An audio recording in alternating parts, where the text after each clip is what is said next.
In the ruins of Rome, where broken columns still rise against the sky, it is easy to believe we already know this story. An empire of marble and legions, emperors and gladiators, glory, decadence, and inevitable collapse. But the Roman Empire was not a single story, and it was never as simple as it appears in textbooks or movies. Behind the familiar images lies a far more unsettling truth. Rome was not just built by conquest. It was held together by compromise, fear, inequality, and an extraordinary ability to adapt. Its real power did not come from the sword alone, and its fall did not happen in one dramatic moment. To understand Rome honestly is to confront uncomfortable questions about power, citizenship, and what it truly means to rule the world. Long before Rome became an empire, it was a small city-state clinging to the banks of the Tiber River in central Italy.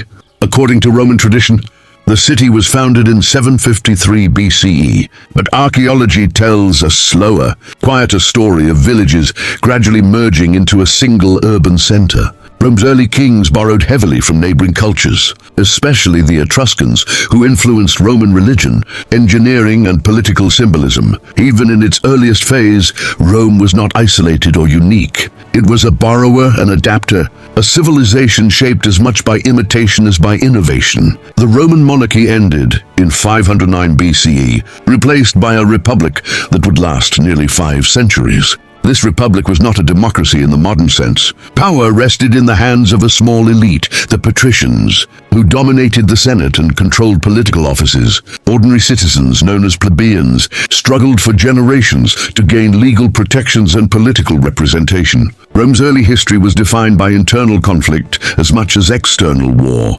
and these tensions never truly disappeared. They were merely managed, postponed, or suppressed. As Rome expanded across Italy and later the Mediterranean, its greatest strength emerged: flexibility. Unlike many ancient powers, Rome rarely tried to erase local cultures. Conquered peoples were often allowed to keep their customs, languages, and religions, as long as they paid taxes and acknowledged Roman authority. Over time, Rome extended various levels of citizenship to allies and former enemies. This policy transformed subjects into stakeholders and soldiers into defenders of the system. Rome did not just conquer land, it absorbed people, yet this expansion came at a cost. By the 2nd century BCE, Rome controlled vast territories stretching from Spain to Greece. From North Africa to southern Gaul, enormous wealth flowed into the city, but it was distributed unevenly. Small farmers, who had once formed the backbone of the Roman army, were pushed off their land by wealthy elites who created massive estates worked by enslaved laborers. The city of Rome itself swelled with displaced citizens, unemployed and increasingly dependent on state assistance. The Republic's political system, designed for a small city-state, struggled to govern a Mediterranean empire.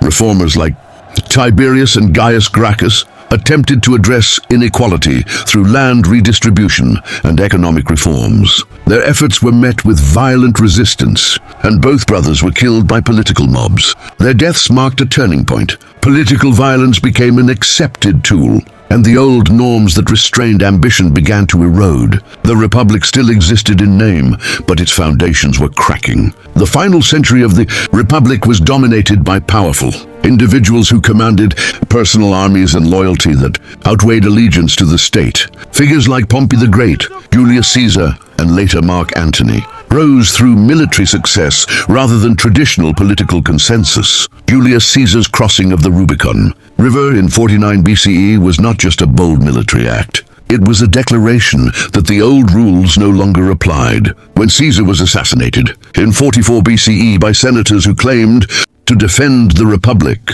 they underestimated how deeply it had already changed. The chaos that followed led not to a restored republic, but to something new. In 27 BCE, Octavian, Caesar's adopted heir, became Augustus, the first Roman emperor. He was careful with appearances, presenting himself not as a king, but as a restorer of tradition. In reality, Augustus concentrated power in his own hands, controlling the military, finances, and political offices. The Republic survived in form, but the empire was born in substance. The Roman Empire at its height was an astonishing achievement. It governed tens of millions of people across 3 continents without modern technology, instant communication, or standing bureaucracies as we know them today. Roads connected distant provinces. Laws were standardized. Trade networks moved grain from Egypt, wine from Gaul, and spices from the east. For many inhabitants, Roman rule brought stability, economic opportunity, and a shared legal framework that transcended local identities. But this stability rested on constant coercion.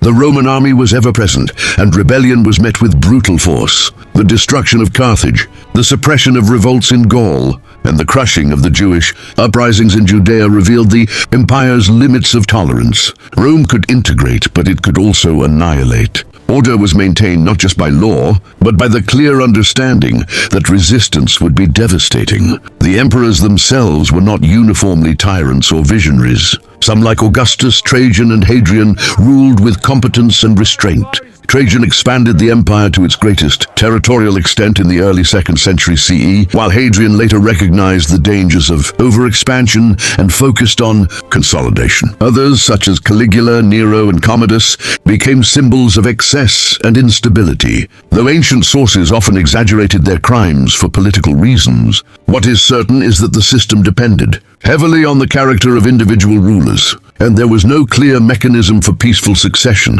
Religion played a complex role in Roman life. The empire was traditionally polytheistic and generally tolerant of diverse beliefs. What Rome demanded was not faith, but loyalty. Participation in state rituals, including honoring the emperor, was seen as a civic duty. This is why early Christians who refused to worship the emperor or Roman gods were perceived as a threat. The persecution was sporadic and localized, but it revealed a deeper tension between imperial authority and personal belief. That tension shifted dramatically in the 4th century CE, when Emperor Constantine converted to Christianity. His decision did not immediately make the empire Christian, but it transformed the relationship between religion and power.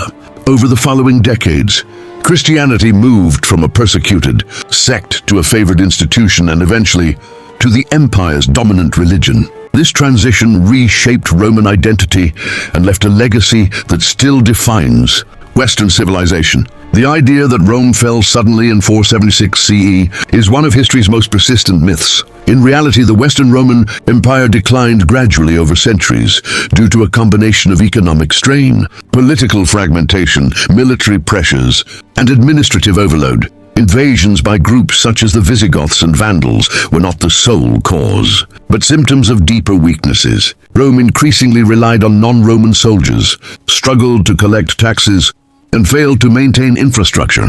Authority became localized, and imperial control faded in the east. However, the Roman Empire did not fall at all. Centered in Constantinople, the Eastern Roman Empire, often called the Byzantine Empire, continued for nearly 1,000 more years. Its people called themselves Romans, preserved Roman law, and saw their state as the legitimate continuation of the empire.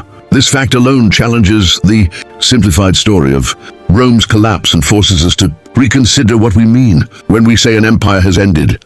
The untold truth of the Roman Empire is not that it was uniquely brutal or uniquely enlightened. It was both, and often at the same time. It created systems of law and governance that still influence modern states, while relying on slavery and inequality on a massive scale. It promoted citizenship as a unifying force, yet denied full participation to many. It valued order above all else, even when that order came at a human cost. Rome's real legacy is not found only in ruins or ancient texts, but in ideas we still live with today. Concepts of citizenship, legal rights, centralized authority, and even the warning signs of political decay can all be traced back to Roman experience. The empire did not simply disappear. It transformed, fragmented, and passed its structures forward into the medieval and modern worlds. Perhaps the most unsettling lesson Rome offers is how familiar its struggles feel. Concentrated wealth, political polarization, reliance on military power, and the tension between tradition and change are not relics of the ancient past. They are recurring patterns. Rome reminds us that civilizations rarely collapse from a single blow. They erode slowly, often while believing themselves eternal. History is deeper than monuments and myths suggest. If this story unsettled what you thought you knew about Rome, consider what other truths might be hidden beneath the surface of the past. The empire may be gone, but its questions remain.